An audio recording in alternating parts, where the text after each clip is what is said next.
సాధన భక్తి అంటే ఏంటి అంటే, సాధన భక్తి యొక్క అర్థాన్ని మనం చూద్దాం.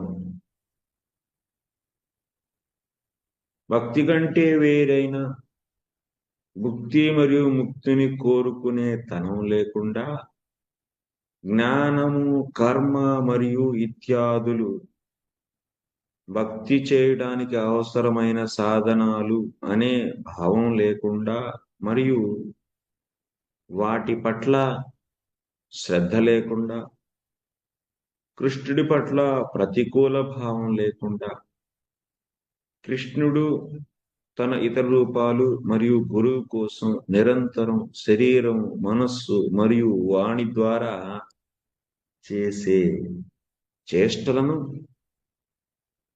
ఇక్కడ గమనించాల్సిన విషయం, సేవ మరియు నామ అపరాధాలను చేసే భావం లేకుండా చేసే చేష్టలను సాధన భక్తి అంటారు. ఆ చేసే చేష్టలు భావభక్తిని సంపాదించడం కోసం చేయబడాలి. అప్పుడు దానిని సాధన భక్తి అని అంటారు.